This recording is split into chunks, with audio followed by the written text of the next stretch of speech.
Assalamualaikum warahmatullahi wabarakatuh. Bismillah walhamdulillah.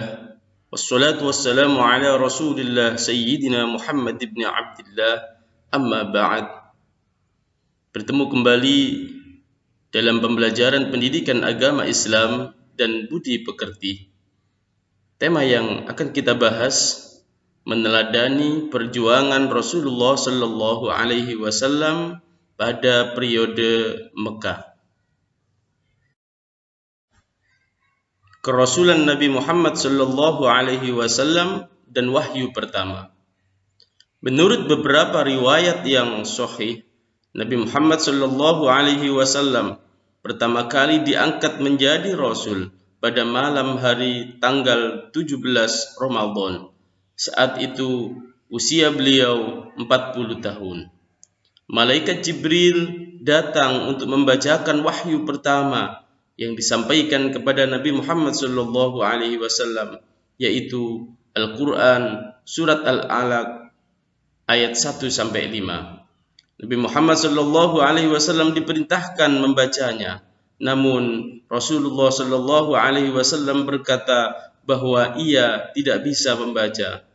Malaikat Jibril mengulangi permintaannya, tetapi jawabannya tetap sama. Kemudian Malaikat Jibril menyampaikan firman Allah surat Al-Alaq ayat 1 sampai 5 sebagai berikut. A'udzu billahi minasyaitonir rajim. Bismillahirrahmanirrahim. Iqra bismi rabbikal ladzi khalaq. Khalaqal insana min 'alaq. Iqra wa rabbukal akram. Alladzi 'allama bil qalam. 'Allamal insana ma lam ya'lam. Artinya, bacalah dengan menyebut nama Tuhanmu yang menciptakan manusia dari segumpal darah. Bacalah dengan nama Tuhanmu yang Maha Pemurah, yang mengajar manusia dengan perantaraan kalam atau menulis membaca. Dia mengajarkan kepada manusia apa yang tidak diketahuinya. Itulah wahyu pertama yang diterima oleh Nabi Muhammad sallallahu alaihi wasallam sebagai awal diangkatnya sebagai rasul. Kemudian Nabi Muhammad menerima ayat-ayat Al-Qur'an secara berangsur-angsur atau mutawatir dalam jangka waktu kurang lebih 23 tahun.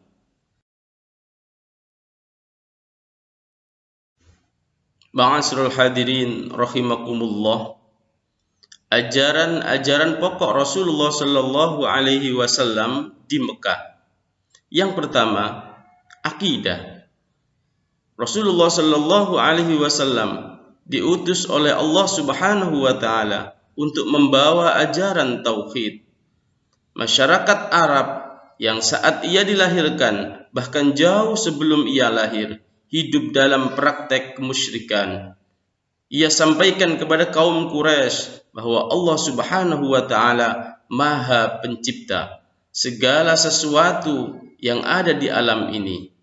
Langit, bumi, matahari, bintang-bintang, laut, gunung, manusia, hewan, tumbuhan, batu-batuan, air, api, dan lain sebagainya. Itu merupakan ciptaan Allah Subhanahu wa taala. Karena itu, Allah Maha Kuasa atas segala sesuatu, sedangkan manusia lemah dan tak berdaya. Ia Maha Agung, Allah Maha Mulia, sedangkan manusia rendah dan hina. Selain Maha Pencipta dan Maha Kuasa, ia pelihara seluruh makhluknya dan ia sediakan seluruh kebutuhannya, termasuk kebutuhan manusia. Ajaran pokok yang kedua adalah akhlak mulia. Dalam hal akhlak, Nabi Shallallahu Alaihi Wasallam tampil sebagai teladan yang baik atau manusia yang ideal sesuai dengan syariat Allah Subhanahu wa taala.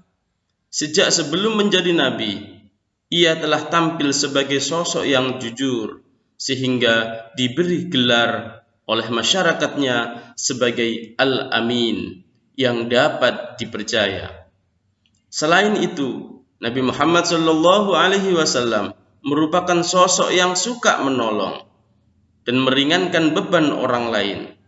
Ia juga membangun dan memelihara hubungan kekeluargaan serta persahabatan. Nabi SAW tampil sebagai sosok yang sopan, lembut, menghormati setiap orang dan memuliakan tamu. Selain itu, Nabi SAW juga tampil sebagai sosok yang berani dalam membela kebenaran, teguh pendirian, dan tekun dalam beribadah. Nabi Muhammad SAW mengajak agar sikap dan perilaku yang tidak terpuji yang dilakukan masyarakat Arab seperti berjudi, minum minuman keras atau khamr, berzina, membunuh, dan kebiasaan buruk lainnya untuk ditinggalkan dan melaksanakan syariat ajaran Allah Subhanahu wa Ta'ala.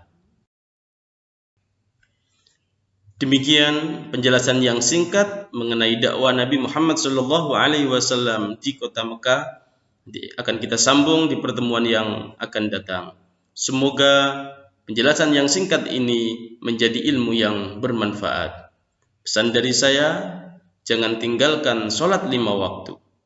Perbanyak berdoa kepada Allah dan jangan lupa bersolawat kepada Rasulullah SAW. Subhanakallahumma wa bihamdika asyhadu an la ilaha illa anta astaghfiruka wa atubu ilaik. Wabillahi taufiq wal hidayah. Wassalamu alaikum warahmatullahi wabarakatuh.